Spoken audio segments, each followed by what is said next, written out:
प्यारे साथियों, आप सभी का स्वागत करता हूं अपने एमआरएस स्टडी परिवार में।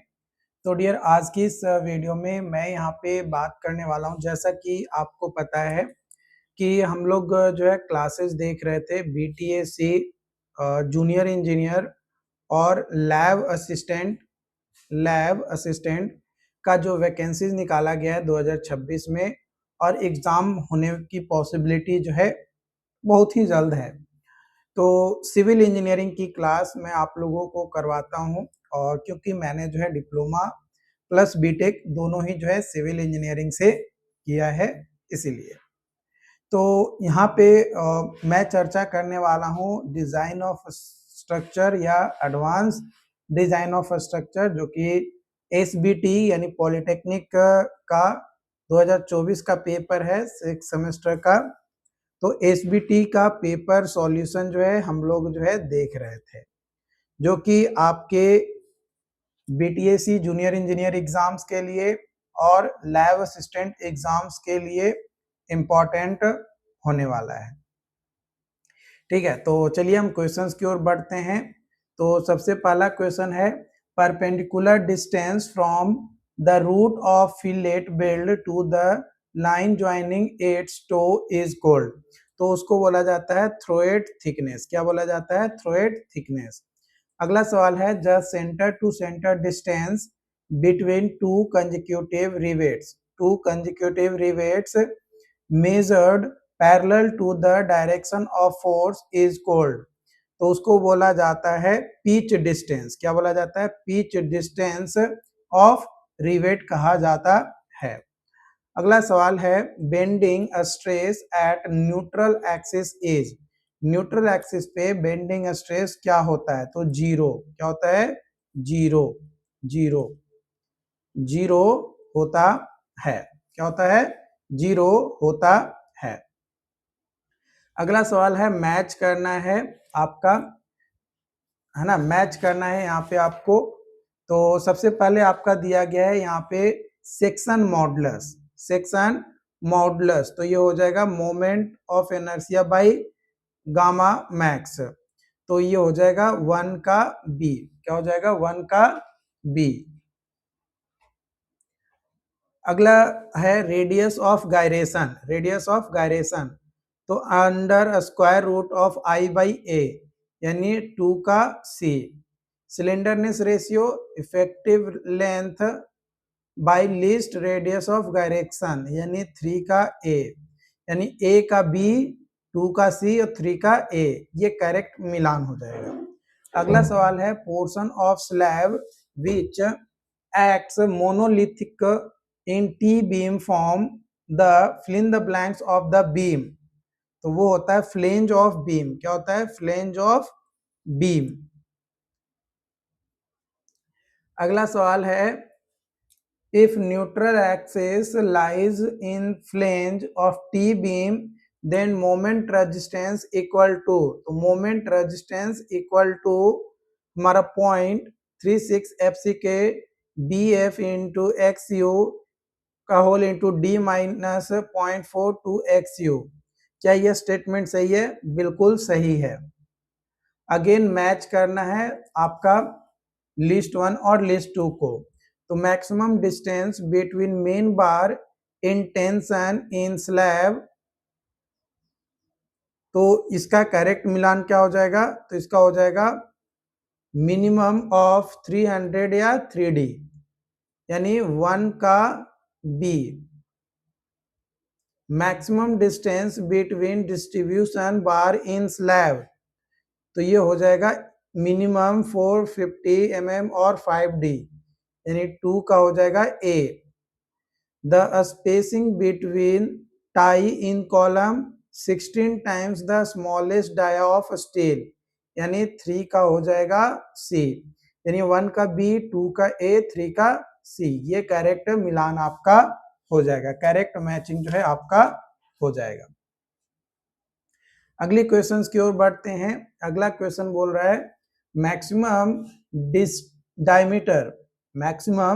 Diameter of reinforcing bar in slab should not exceed. कितना से एक्सीड नहीं करना चाहिए? तो 1/8 से एक्सीड नहीं करना चाहिए of the total thickness of slab. Slab का जो भी थिकनेस होगा उसका 1/8 टाइम से ज्यादा मैक्सिमम डायमीटर नहीं होना चाहिए रेनफोर्सिंग बार का। अगला सवाल है critical section of one way shear. Critical section for one way shear in design of footing is the face of column. जो क्रिटिकल सेक्शन होता है for one way shear in design of footing is the face of column. क्या यह statement सही है?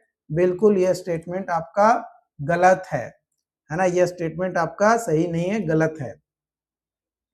अगला सवाल है क्वेश्चन है area of footing depend on load, है ना। एरिया ऑफ फुटिंग जो है डिपेंड करता है लोड के ऊपर और सॉइल बियरिंग कैपेसिटी के ऊपर, सॉइल बियरिंग कैपेसिटी के ऊपर। तो ये दोनों के ऊपर डिपेंड करता है एरिया ऑफ फुटिंग।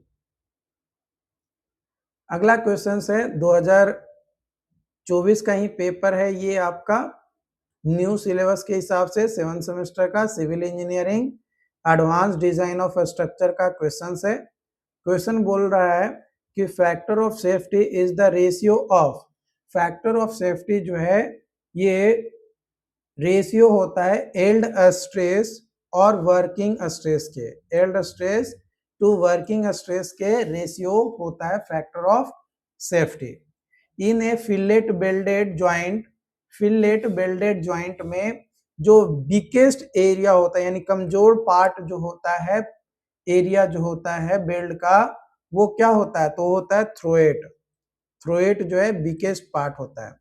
अगला क्वेश्चन है in the limit state design, in the limit state design of concrete structure the strain distribution is assume to be. तो जो स्ट्रेन डिस्ट्रीब्यूशन है वो किस तरीके से एज्यूम किया जाता है?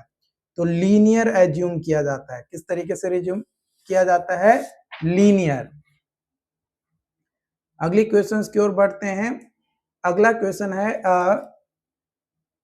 प्लेट गिर्डर इज यूज, प्लेट गिर्डर जो है यूज करते हैं व्हेन स्पैन इज, स्पैन जो है लार्ज होता है और लोड जो है हमारा हैवी होता है, उस कंडीशन में प्लेट गिर्डर यूज करते हैं। अगला क्वेश्चन है मैच करना है लिस्ट 1 और लिस्ट 2 को। तो axial tension and compression, axial tension and compression 0.6 F by bending, bending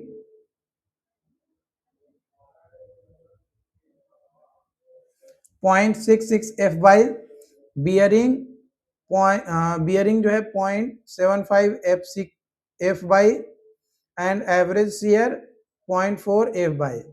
तो 1 का मैंने ए का 2, बी का 4, सी का 3 एंड डी का 1, ये जो है आपका हो जाएगा सही उत्तर। ठीक है,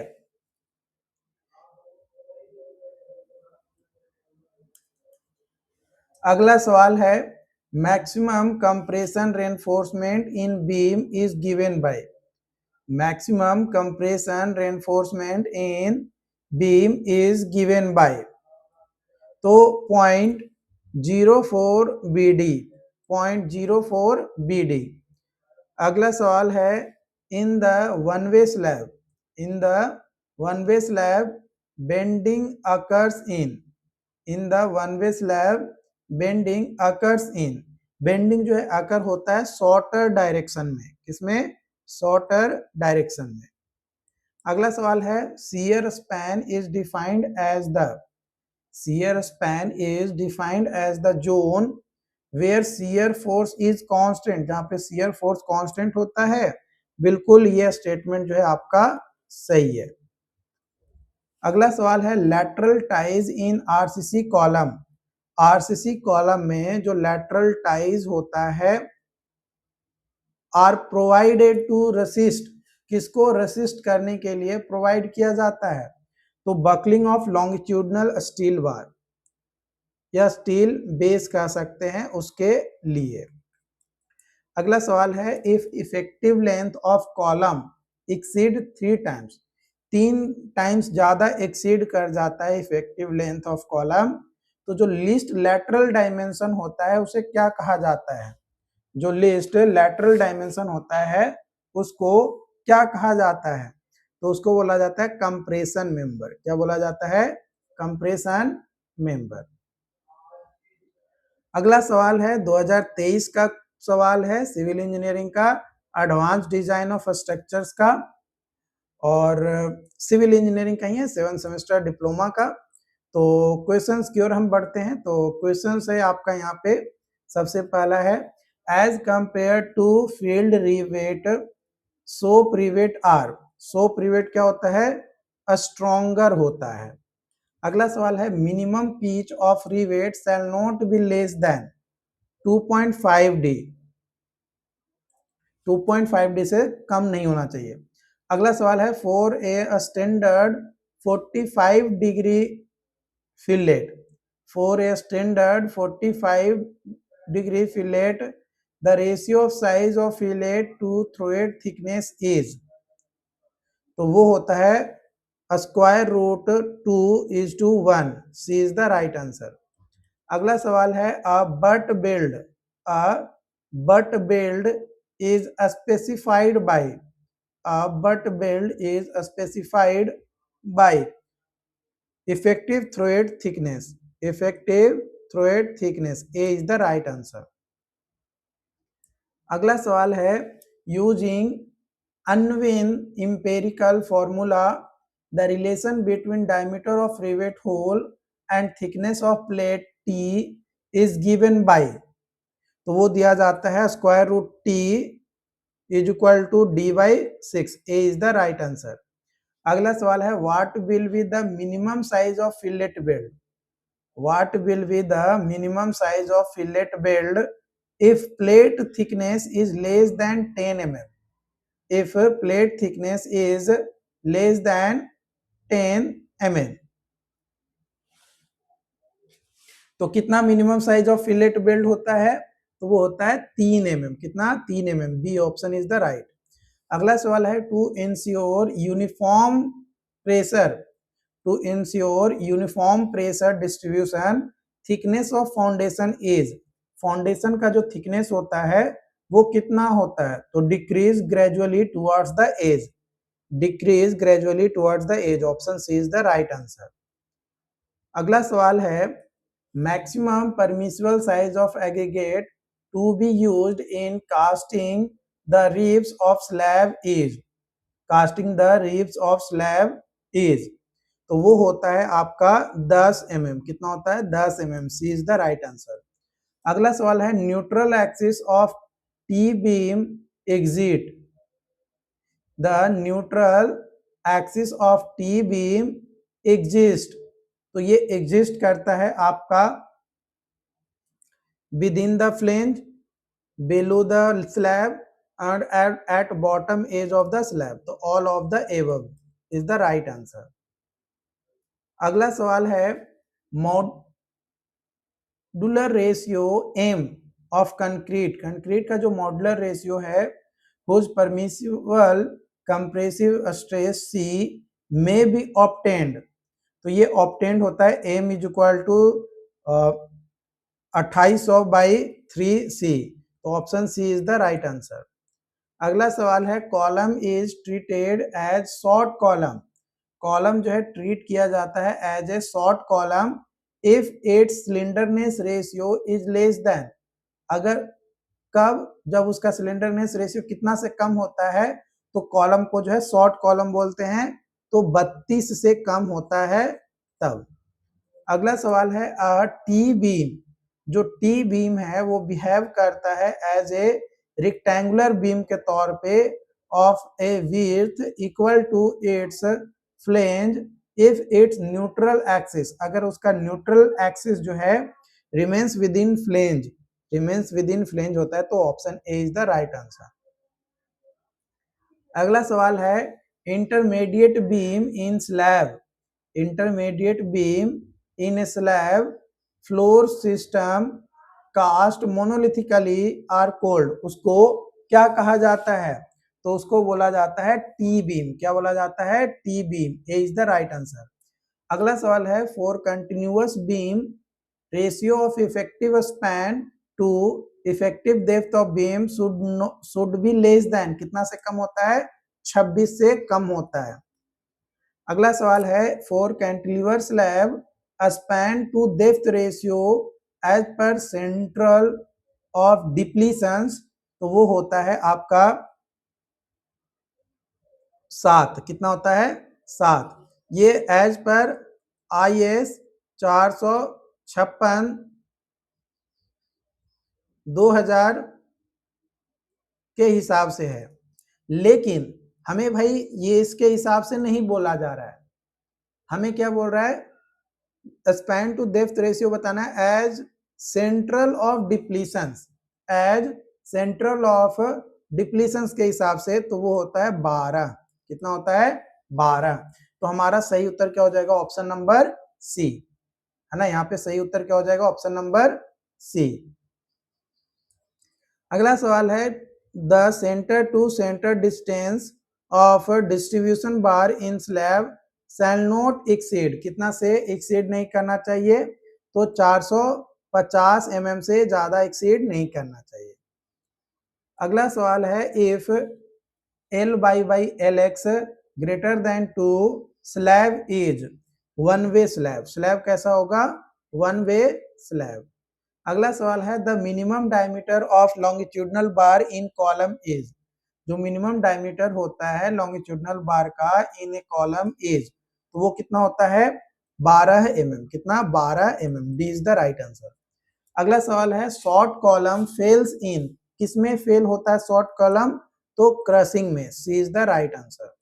अगला सवाल है आपका, यहाँ पे सवाल बोला जा रहा है कि isolated footing are design for, isolated footing are design for, तो bending moment, one way shear, two way shear, तो all of the above is the right answer. All of the above सही जवाब है।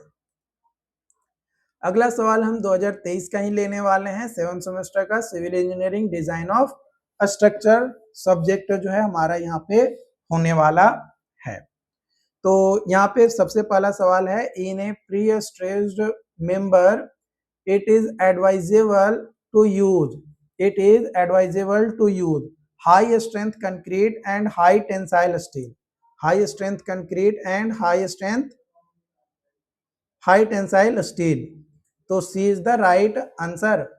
नहीं, गलत है। डी में दिया है ना, high strength concrete and low strength steel, low strength steel हमारा हो जाएगा यहाँ पे।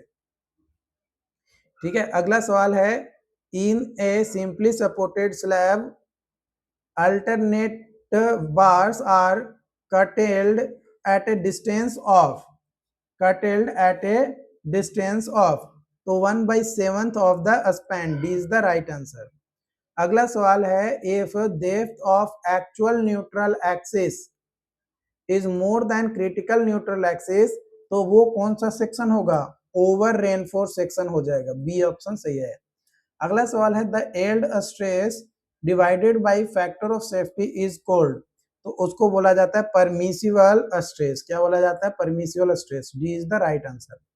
अगला सवाल है, as per IS 456/2000 the deflection including effect of temperature creep and shrinkage occurring after erection of partitions and application of finishes of RC structure should normally not exceed, कितना से exceed नहीं करना चाहिए? तो ये हमारा exceed नहीं करना चाहिए आपका स्पैन बाय 350 और 20 mm, जो भी हमारा कम होगा उससे एक्सेड नहीं करना चाहिए। अगला सवाल है, the recommended impose load, the recommended impose load on stair, किस पे? स्टेयर पे,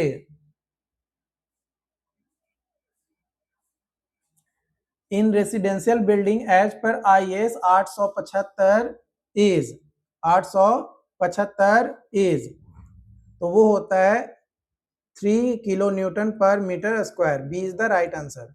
अगला सवाल है, as per IS code minimum grade of concrete for design of pre tension concrete structure is, तो M40 मिनिमम ग्रेड हम यूज करते हैं। सी इज द राइट आंसर।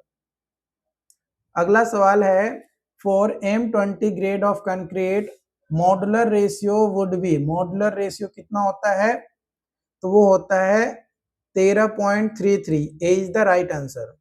अगला सवाल है, shear taken by bent up bar is limited to, shear taken by bent up bar is limited to, तो वो होता है VS/2। B is the right answer. अगला सवाल है, shear reinforcement is provided to resist, किसको रेसिस्ट करता है, तो डायगोनल टेंशन को रेसिस्ट करता है। B is the right answer. B is the right answer. अगला सवाल है, for deformed bar bond stress is more than plain bar, more than plain bar. A is the right answer. क्या हो जाएगा, A is the right answer.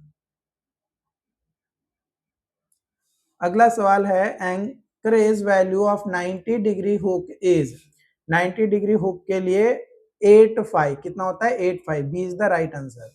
अगला सवाल है, spacing of stirrups near the support is, तो वो होता है मिनिमम। क्या होता है, मिनिमम। अगला सवाल है, minimum percentage of longitudinal steel in column 0.8%। A is the right answer. अगला सवाल है, the pitch of lateral ties should not be more than, कितना से ज्यादा नहीं होता है, तो 300 mm। B is the right answer. अगला सवाल है, the minimum number of bars in circular column, circular column में मिनिमम नंबर ऑफ बार 6, और रेक्टेंगुलर होगा तो, रेक्टेंगुलर या स्क्वायर होगा तो 4। ठीक है। अगला सवाल है, minimum diameter of longitudinal bar in column, तो 12 mm। C is the right answer. अगला सवाल है, isolated footing are designed for, isolated footing are designed for bending moment, one way shear, two way shear, all of the above is the right answer. अगली questions की ओर बढ़ते हैं। अगला सवाल है आपका यहाँ पे, in public staircases riser height is usually kept as, riser height is usually kept as 150 mm, कितना 150 mm। B is the right answer. अगला सवाल है, Freyssinet system is used for, Freyssinet system is used for post tensioning, किसके लिए, post tensioning के लिए। B is the right answer. तो dear, यहाँ पे जो सवाल थे आपके डिजाइन ऑफ स्ट्रक्चर से, वो हमने जो है यहाँ पे ओवरऑल कंप्लीटली जो है चीजों को समझ लिया है। और बाकी इसमें कोई डाउट्स रहता है तो आप हमें बताइए। और इस वीडियोस के बाद जो लोगों का रिक्वेस्ट आ रहा है, हम उन टॉपिक्स को और भी डिस्कस करेंगे वन बाय वन। देखो, धीरे धीरे जो है चीजें कंप्लीट होती है। मैं इसके बाद आपको जो है आरसीसी यहाँ पे नोट्स जो है बना लिया हूँ, जो भी क्वेश्चंस है उसका सॉल्यूशन जो है मैंने तैयार कर लिया है। बस क्या है, आप लोगों का सहयोग की जरूरत है। देखो, जब तक आप अपना एक कीमती समय निकाल कर हमें मोटिवेट नहीं करोगे, तो चीजों को हम आपके लिए बेहतर कैसे कर पाएंगे। आपके लिए कोई चीजें अगर हम बेहतर कर रहे हैं, तो उसमें आपका सहयोग, आपका सपोर्ट की जरूरत पड़ता है ना। तो YouTube चैनल पे जो लोग पहली बार आए हैं, चैनल को सब्सक्राइब जरूर कर लीजिए, अपने तमाम दोस्तों के साथ शेयर करिए। जो लोग ऐप पे वीडियोस को देख रहे हैं, वे लोग कंटिन्यूअसली वीडियोस को जो है देखते रहिए। Okay, thank you.